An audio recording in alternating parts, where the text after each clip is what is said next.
मनुष्य जब वासना शब्द सुनता है तो भीतर एक कंपी दौड़ जाती है। कहीं न कहीं उसके भीतर यह गहराई से बिठा दिया गया है कि वासना पाप है। लेकिन मैंने कहा है वासना पाप नहीं है, वासना जीवन का बीज है।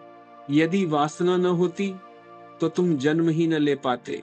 जीवन उसी से प्रारंभ हुआ है।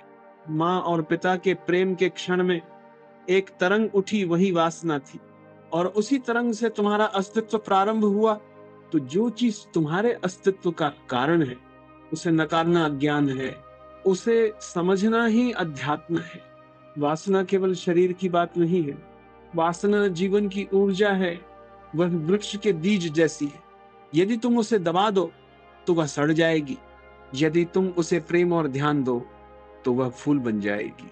समस्या यह नहीं है कि वासना है, समस्या यह है कि तुम उसे समझे बिना जी रहे हो।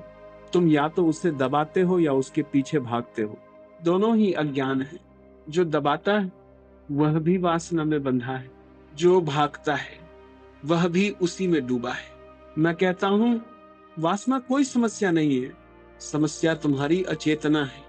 वासना को दबाने से वो जाती नहीं, वह और गहरी हो जाती है छाया की तरह, और फिर जब तुम अकेले होते हो वह तुम्हें घेर लेती है, कभी सपनों में, कभी कल्पनाओं में, कभी अपराध बोध में।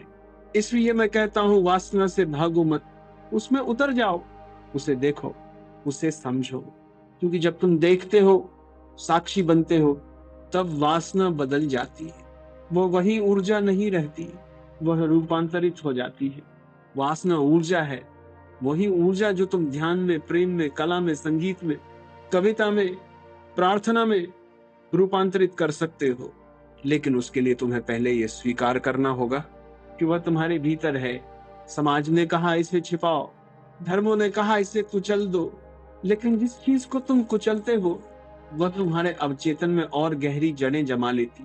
जो मनुष्य वासना को दबाता है वह कभी प्रेम नहीं जान पाता, क्योंकि प्रेम और वासना एक ही ऊर्जा के दो रूप हैं। प्रेम वही है जो वासना से ऊपर उठ गया है, वासना वही है जो प्रेम की दिशा भूल गया है। वासना मिटानी नहीं है, उसे समझना है, उसे एक ध्यान बनाना है। जब तुम किसी को प्रेम से छूते हो वो वासना नहीं रहती, वो ध्यान बन जाती। जब तुम किसी को पूरे होश से देखते हो वह दृष्टि कामुक नहीं होती, वह दैवी बन जाती है। वासना आवश्यक है क्योंकि वही ऊर्जा तुम्हें ध्यान तक ले जाती है। जिस तरह नदी सागर की ओर बहती है उसी तरह वासना भी परमात्मा की ओर बहती है, यदि तुम उसे सही दिशा दो। इसलिए मैं हमेशा कहता हूं वासना से भागना नहीं, वासना को रूपांतरित करना। मनुष्य की वासना कभी समस्या नहीं रही। समस्या यह है कि मनुष्य को बचपन से यह सिखाया गया कि वासना समस्या है, और जैसे ही तुम किसी चीज को पाप कहना शुरू करते हो वही चीज तुम्हारे जीवन पर शासन करने लगती है। This up, this up, this up, this up. धर्म ने वासना को पाप बना दिया और उसी दिन मनुष्य पाखंडी बन गया। समाज ने तुम्हें दो चेहरे दिए, एक सार्वजनिक और एक निजी। सार्वजनिक रूप से तुम पवित्र दिखते हो और निजी रूप में वही ऊर्जा, वही आकांक्षा गुप्त अंधेरे में भटकती रहती है। यही दोहरापन मानवता की सबसे बड़ी बीमारी। जब कोई बच्चा स्वाभाविक रूप से अपने शरीर को महसूस करता है तो माता पिता कहते हैं ऐसा मत करो, यह गलत है। वह नहीं जानता कि गलत क्या है, लेकिन धीरे धीरे उसके भीतर अपराध बोध का बीज बो दिया जाता है। वह अपने ही शरीर से डरने लगता है, अपने ही स्पर्श से अपराध महसूस करने लगता है। फिर वही बच्चा बड़ा होकर एक दबा हुआ व्यक्ति बनता है जो बाहर से साधु है और भीतर से जलता हुआ नरक। धर्म ने कहा ब्रह्मचर्य ही मुक्ति है, पर मैं कहता हूं ब्रह्मचर्य दमन नहीं है। ब्रह्मचर्य तो वासना की समग्र समझ के बाद सहज रूप से उत्पन्न होने वाली स्थिति है। यदि तुम वासना को समझे बिना केवल डर या आदेश से ब्रह्मचारी बने हो तो तुम वासना के दास हो, क्योंकि तुम हर क्षण उसके विरुद्ध संघर्ष कर रहे। हर धर्म ने किसी न किसी रूप में मनुष्य को विभाजित किया। कहा गया शरीर नीचा है, आत्मा ऊंची है, पर शरीर और आत्मा दो नहीं है, शरीर ही आत्मा का द्वार है। जब तुम शरीर को अपवित्र मानते हो तो तुम आत्मा तक पहुंचने का रास्ता बंद कर लेते हो। क्योंकि जो ऊर्जा शरीर में प्रवाहित होती है वही ऊपर उठकर ध्यान बनती है। मैं तो सिर्फ ये ही बोलूंगा, वासना को दबाओ मत, उसे देखो, ध्यान दो कि वह क्या है, और उसी क्षण रूपांतरण शुरू हो जाएगा। धर्म ने डर पैदा किया, कहीं पाप न हो जाए, कहीं ईश्वर नाराज न हो जाए, कहीं नरक न मिल जाए। लेकिन भय से कोई पवित्र नहीं होता, भय से केवल दास्ता आती है। समाज चाहता है कि तुम आज्ञाकारी रहो, और सबसे आज्ञाकारी व्यक्ति वही होता है जिसकी वासना दबा दी गई हो, क्योंकि वासना स्वतंत्रता की मांग करती है। वासना कहती है मैं अपने ढंग से जीना चाहता हूं, और समाज कहता नहीं, वैसे नहीं। इस तरह तुम्हारी स्वतंत्रता को छीनने का सबसे आसान तरीका है तुम्हारे भीतर अपराध बोध बो देना। फिर वही अपराध बोध तुम्हें नियंत्रित करता है। तुम विद्रोही नहीं रह जाते, तुम आज्ञाकारी बन जाते हो। तुम एक अच्छा नागरिक हो जाते हो, पर एक मृत आत्मा भी। जितना अधिक तुम वासना को दबाते हो, वह उतनी ही विकृत होकर बाहर आती है। यही कारण है कि संसार भर में यौन अपराध, हिंसा, बलात्कार सब उसी दमन के परिणाम से। जिस ऊर्जा को तुमने ध्यान में बदलना था, वह क्रोध, हिंसा और पागलपन बन गई। मनुष्य तब तक शांत नहीं होगा जब तक वो अपनी वासना को सजगता से स्वीकार नहीं करता। तुम मंदिर जाते हो, पूजा करते हो, लेकिन भीतर कोई कल्पना छिपी होती है। तुम ध्यान करते हो, पर तुम्हारा ध्यान भी इच्छा का रूप ले लेता है कि कुछ मिल जाए, कुछ प्राप्त हो जाए। वासना केवल यौन नहीं है, वासना किसी भी प्रकार की पाने की भूख। जब तुम सत्ता चाहते हो, वो भी वासना है। जब तुम प्रसिद्धि चाहते हो, वह भी वासना है। वासना केवल शरीर की नहीं, मन की भी है। वासना का अर्थ है और चाहिए, और जब तुम कहना सीख जाओ बस अब पर्याप्त है, तब तुम मुक्त हो जाते हो। वासना को समझना, अपने भीतर की भूख को समझना है। भूख मिटती नहीं, बदलती है। और जब वह परिवर्तन भीतर घटता है, तो वही ऊर्जा करुणा बन जाती है। इसलिए वासना की जड़ें बाहर नहीं है, वे तुम्हारे भीतर हैं, और समाज ने बस उन पर पर्दा डाल दिया है। जब तक तुम इन पर्दों को नहीं हटाओगे, तुम वासना के पार नहीं जा सकोगे।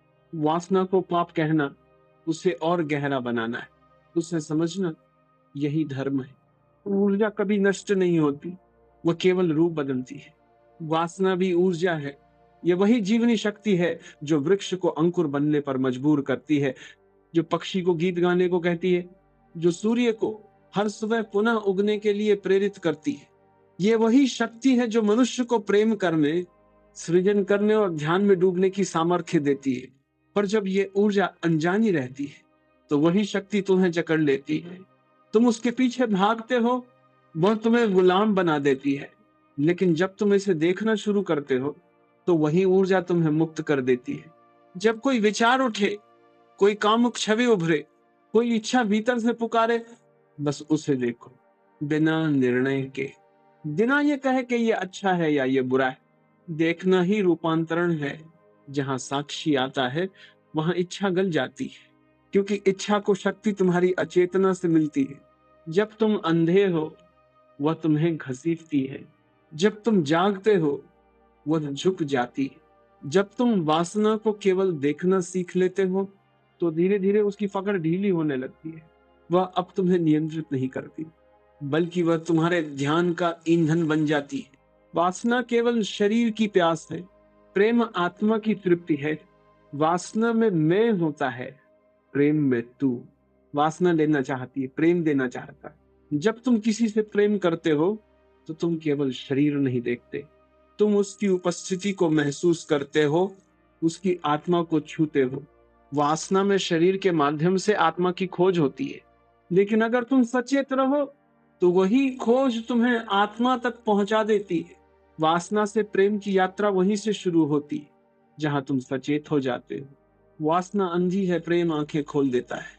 जब प्रेम भी गहराता है, तो धीरे धीरे उसमें दूसरा समाप्त हो जाता है। अब कोई प्रिय नहीं बचता, सिर्फ प्रेम रह जाता है। वह प्रेम जो किसी के लिए नहीं है, जो बस है अस्तित्व की तरह, सांस की तरह। और यही अवस्था ध्यान है। ध्यान वासना की पराकाष्ठा।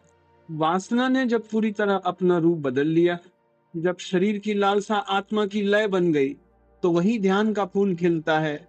ध्यान में वासना नहीं रहती, लेकिन वासना की ऊर्जा रहती है। रूपांतरित होकर, शांत होकर, जैसे नदी सागर में विलीन हो गई हो। यदि तुम वासना को स्वीकार नहीं करते तो तुम रूपांतरण के द्वार पर पहुंच ही नहीं सकते, क्योंकि अस्वीकार में द्वंद्व है और द्वंद्व में अंधकार, स्वीकार में प्रकाश है। जब तुम कहते हो हाँ ये भी मैं हूं, तो भीतर एक गहरी सहजता जन्म लेती है। यही सहजता ध्यान की जननी है। ओशो का ध्यान कोई अलग साधना नहीं है, वह तो एक जीवन दृष्टि है, जहां हर अनुभव, हर भावना, यहाँ तक कि वासना भी ध्यान की राह बन सकती है। मैं कहता हूं, ऊर्जा को बहने दो, उसे मत रोको, क्योंकि वही ऊर्जा ऊपर उठेगी। वासना का दमन करने से ऊर्जा नीचे ही रह जाती, लेकिन जब तुम उसे प्रेम, कला, संगीत, नृत्य, ध्यान में प्रवाहित करते हो तो वह ऊपर उठने लगती है। तुम्हारा सारा अस्तित्व बदलने लगता है। ये वही ऊर्जा है जो कलाकार को चित्र बनाने पर विवश करती है, कवि को कविता रचने को प्रेरित करती है, संत को समाधि में ले जाती है। अंतर केवल दिशा का है। वासना में दिशा नीचे की ओर है, प्रेम में ये फैल जाती है और ध्यान में ये ऊपर उठ जाती है। ये कोई तकनीक नहीं है, ये एक कला है। इसमें कोई अभ्यास नहीं, सिर्फ सजगता चाहिए। जब वासना उठे उसे जी लो, लेकिन होश में। होश का अर्थ है तुम भीतर साक्षी बने रहो और बाहर शरीर स्वाभाविक रूप से बहता रहे। जब शरीर अपनी गति से चलता है और मन शांति से साक्षी बना रहता है तो वही वासना समाधि में बदल जाती। यही ओशो का सूत्र है, साक्षी बनो और सब कुछ रूपांतरित हो जाएगा। वासना की ऊर्जा एक सीढ़ी है, यदि तुम अंधे हो तो वह तुम्हें नीचे गिरा देगी। यदि तुम जागरूक हो तो वही तुम्हें परमात्मा तक पहुंचा देगी। वासना का रूपांतरण कोई निषेध नहीं है, यह सबसे सुंदर हाँ है जो जीवन से कही जा सकती है। मनुष्य का जीवन वासना से प्रारंभ होता है, यही उसकी यात्रा की शुरुआत है और उसी ऊर्जा का परम रूप ही समाधि है, जिसे हम मुक्ति, बोध या परम आनंद कहते हैं। वासना से भागना मूर्खता है, उसे रूपांतरित करना ही बुद्धिमत्ता है। वासना तुम्हारे भीतर एक कच्चा रत्न है, यदि तुम उसे दबाओगे तो वह सड़ जाएगा। यदि तुम उसे बेचैन होकर खोजोगे तो वह खो जाएगा। पर यदि तुम उसे प्रेम और ध्यान की भट्टी में रखो तो वही वासना हीरे की तरह चमकने लगती है। जब हम कहते हैं वासना से मुक्ति, तो हमारा मतलब अक्सर होता है वासना का नाश। इसलिए मैं हमेशा कहता हूं, मुक्ति नाश में नहीं है, रूपांतरण में। जो कुछ भी अस्तित्व ने दिया है वो किसी कारण से दिया है। अस्तित्व मूर्ख नहीं है। उसने वासना दी है ताकि तुम प्रेम तक पहुंच सको, उसने इच्छा दी है ताकि तुम समर्पण तक पहुंच सको, उसने शरीर दिया है ताकि तुम आत्मा को जान सको। वासना को नकारना अस्तित्व को नकारना, और अस्तित्व को नकारने वाला कभी ध्यान में नहीं पहुंच सकता। जब वासना में प्रेम आता है तो उसमें स्वामित्व नहीं रहता। जब प्रेम में ध्यान आता है तो उसमें मैं नहीं रहता, और जब मैं मिट जाता है तो वही वासना समर्पण बन जाती है। समर्पण का अर्थ है तुम अब ऊर्जा के विरुद्ध नहीं, ऊर्जा के साथ बह रहे हो। तुम अस्तित्व के साथ एक हो गए। जब तुम समर्पण में गिरते हो तब तुम गिरते नहीं, अस्तित्व तुम्हें उठा लेता है। वासना में तुम कुछ पाना चाहते हो, समर्पण में तुम सब कुछ दे देते हो। वासना का अंत तभी होता है जब तुम देने का आनंद सीख लेते हो, तब लेना अप्रासंगिक हो जाता है। जब वासना प्रेम में बदलती है तो उसमें सुख आता है। जब प्रेम ध्यान में बदलता है तो उसमें शांति आती है, और जब ध्यान समर्पण में बदलता है तो उसमें आनंद आता है जो किसी पर निर्भर नहीं होता। ये आनंद किसी और के स्पर्श से नहीं, बल्कि तुम्हारे भीतर के मौन से आता है। यही ओशो की शिक्षा का सार है। वासना बाहर की यात्रा है, ध्यान भीतर की यात्रा है, और जब ये दोनों मिल जाते हैं तब जीवन पूर्ण हो जाता है। जब तुम कहते हो मैं जो हूं ठीक हूं, तो उसी क्षण भीतर क्रांति घटती है। तुम अब अपने किसी भाग से लड़ नहीं रहे, तुम स्वयं के साथ एक हो जाते हो। यह एकता ही मुक्ति है। वासना को दबाने वाला व्यक्ति बनता रहता है, आधा स्वर्ग में आधा नरक में। पर जो वासना को समझता है वह दोनों से ऊपर उठ जाता है। वह न स्वर्ग चाहता है न नरक से डरता है। वह बस जीता है पूरी सजगता से, पूरे प्रेम से। यही सजगता, यही स्वीकृति, यही समर्पण मुक्ति का द्वार खोल देते हैं। मेरा धर्म जीवन धर्म है, वह किसी तपस्या किसी निषेध का धर्म नहीं है। वो कहता है शरीर को स्वीकारो, क्योंकि वही तुम्हें आत्मा तक ले जाएगा। वासना शरीर की भाषा है, प्रेम आत्मा की। यदि तुम शरीर को जानो तो आत्मा स्वयं प्रकट हो जाती है। वासना को ध्यान में बदलने का रहस्य है हर कर्म को ध्यान बनाना, खाना, चलना, प्रेम करना, सबको सजगता में करना। फिर जीवन स्वयं ध्यान बन जाता है। रूपांतरण किसी प्रयास से नहीं होता, वह केवल समझ से होता है। समझ का अर्थ है बिना निर्णय, बिना प्रतिरोध के देखना। जब तुम वासना को प्रेम से देखते हो तो वह पिघल जाती है। जब तुम उसे दबाते हो तो वह कठोर हो जाती है। समझो कि वासना कोई शत्रु नहीं, वह तो शिक्षक है। वह तुम्हें यह सिखाती है कि तुम्हारे भीतर कितना सामर्थ्य है।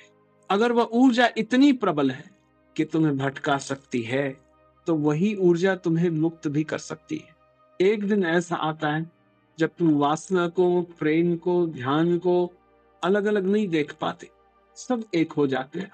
जैसे तीन नदियां एक सागर में मिल गई हो, तब जीवन विभाजित नहीं रहता। तुम शरीर को स्वीकारते हो, मन को समझते हो और आत्मा में विश्राम करते हो। मुक्ति वासना के पार जाने से नहीं, वासना को परमात्मा में विलीन करने से होती है। वासना जीवन की जड़ है, प्रेम उसका फूल और ध्यान उसकी सुगंध। जो वासना को दबाता है वह जीवन के विरोध में खड़ा है। जो वासना को समझता है वह अस्तित्व के संग नृत्य करता है। वासना से मत भागो, उसे देखो, समझो और उसमें पूरी सजगता से डूब जाओ। फिर तुम पाओगे कि वही वासना अब वासना नहीं रही, वह ध्यान बन गई है, वह आनंद बन गई है। वासना से परमात्मा तक का मार्ग बहुत लंबा नहीं, बस इतना है कि तुम आंखें खोल लो। वासना को मिटाना नहीं है, उसे रूपांतरित करना है, क्योंकि वासना ही वह आग है जो यदि सजगता से जलाई जाए तो प्रकाश बन जाती है, और यदि अचेतना में जलाई जाए तो जलन बन जाती है। चुनाव तुम्हारा है, वासना को अंधकार बनाओ या प्रकाश। ओशो का धर्म कहता है जियो, प्रेम करो, ध्यान दो और रूपांतरित हो जाओ। आज के लिए इतना ही।